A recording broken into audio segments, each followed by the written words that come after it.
The moment you stop searching, you find what you are looking for. The harder you chase happiness, the more it runs away from you. Arabi understood this paradox 800 years ago. And modern psychology is proving him right about why seeking destroys what you seek. You know this feeling. You finally get the promotion you've been working toward for years. The initial excitement is incredible. But within months, maybe weeks, it feels normal.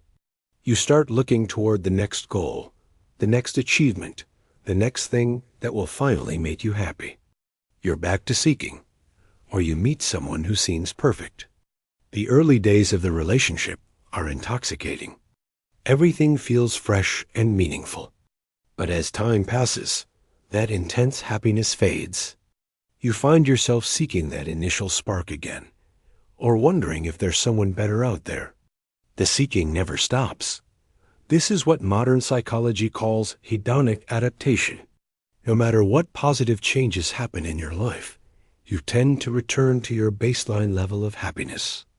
Researchers have found that even lottery winners, after the initial excitement wears off, report being no happier than they were before their windfall.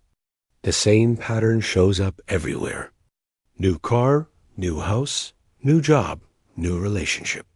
The boost in satisfaction is temporary. You adapt, and then you're seeking again. But Arabi saw something deeper in this pattern, something that modern psychology is only beginning to understand. Muhyiddin Ibn Arabi lived from 1165 to 1240. He was born in Murcia, in what is now Spain, and spent his life traveling throughout the Islamic world, from Andalusia to Mecca to Damascus. He was one of the most prolific and influential thinkers in history, writing hundreds of works on philosophy, mysticism, and the nature of reality. Arabi had a radical insight about the nature of seeking. He taught that the seeker and the sought are not separate. You are not a person searching for happiness, fulfillment, or truth. You are that very happiness, fulfillment, and truth, seeking itself through the illusion of being a separate seeker. This wasn't abstract philosophy for Arabi. It was based on direct observation of how consciousness actually works. He noticed that every experience of seeking contains a fundamental contradiction. You seek something you believe you lack, but the very capacity to recognize what you're seeking means you already have some connection to it. How could you want love if you didn't already know what love is? How could you seek peace if you had no reference point for what peace feels like? Modern psychology has stumbled onto the same insight from a different angle. Research on what scientists call the hedonic treadmill shows that the act of seeking happiness often makes people less happy. Studies have found that people who make happiness their primary goal report lower levels of life satisfaction than those who focus on other values like meaning, relationships, or personal growth. The reason is built into the very structure of seeking.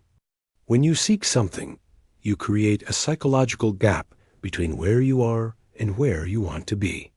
This gap itself becomes a source of dissatisfaction. You're constantly measuring your current experience against an idealized future state. The seeking mindset keeps you focused on what's missing rather than what's present. Called this the fundamental delusion of the ego.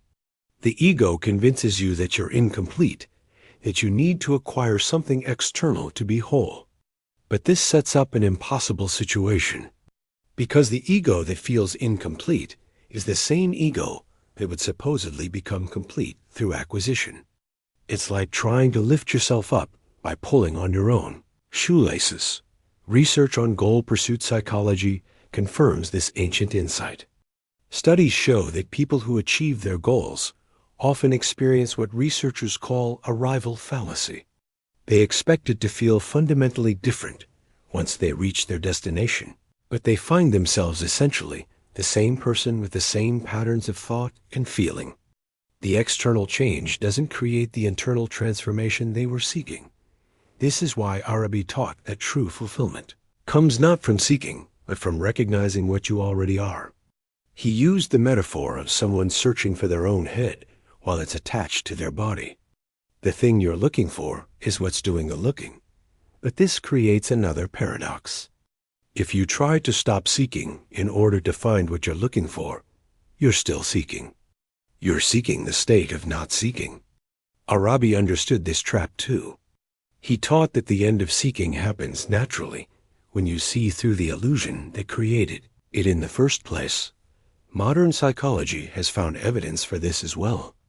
Research on what scientists call flow states shows that peak experiences of satisfaction and fulfillment occur when self-consciousness disappears.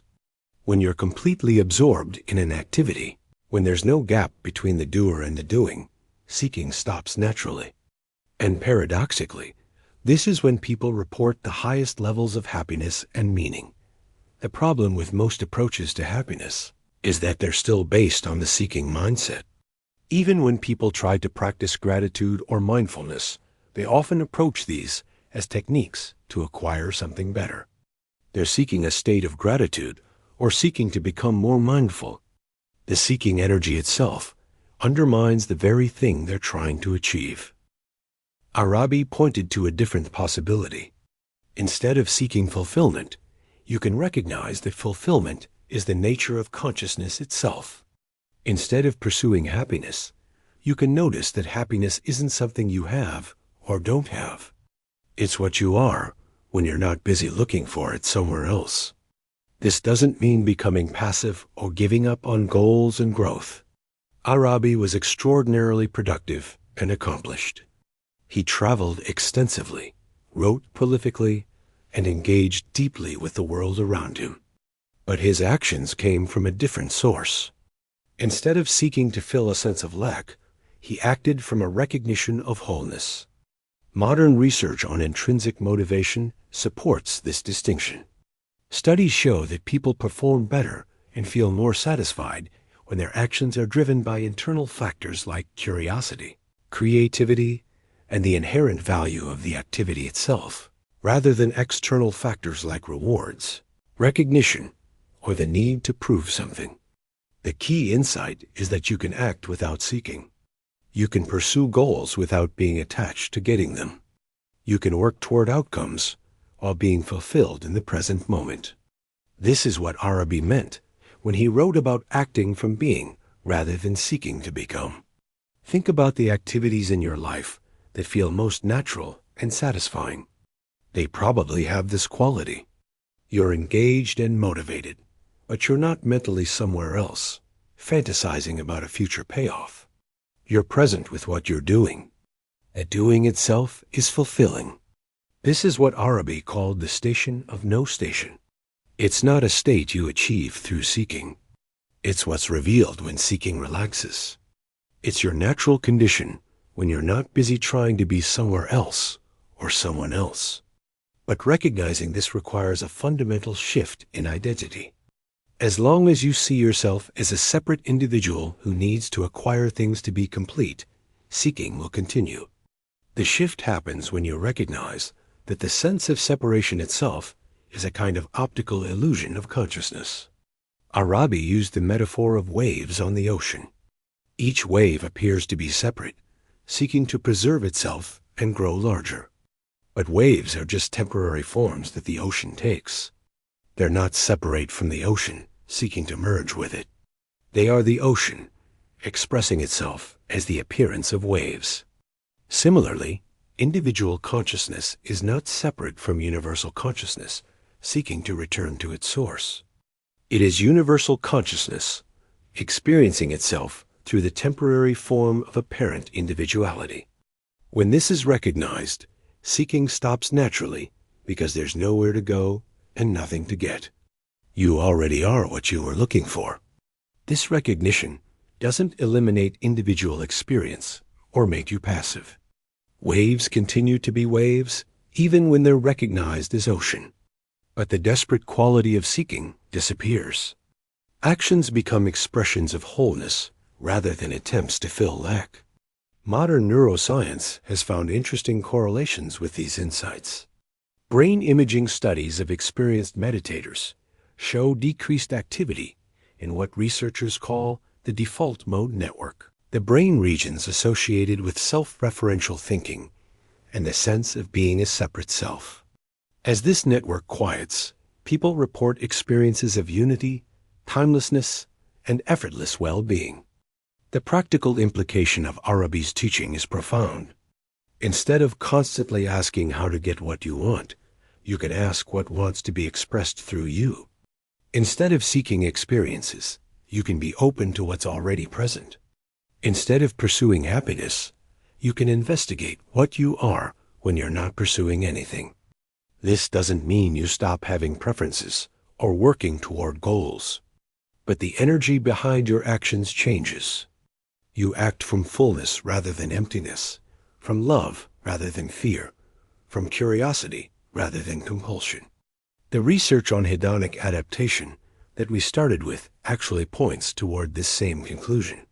The reason external acquisitions don't create lasting happiness is that happiness isn't something you can acquire. It's something you are when you're not busy acquiring. Arabi saw that the entire seeking game is based on a misunderstanding. You think you're a limited being in search of unlimited fulfillment. But actually, you are unlimited being experiencing itself as apparently limited. The limitation is real as an experience, but it's not your true identity. When this is recognized, seeking transforms into expression.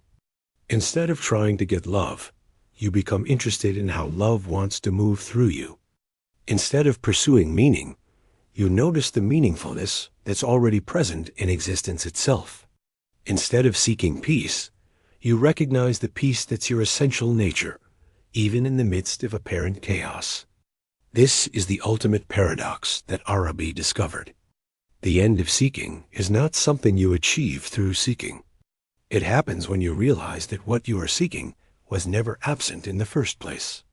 You stop searching not because you found what you were looking for, but because you realized you were never actually lost.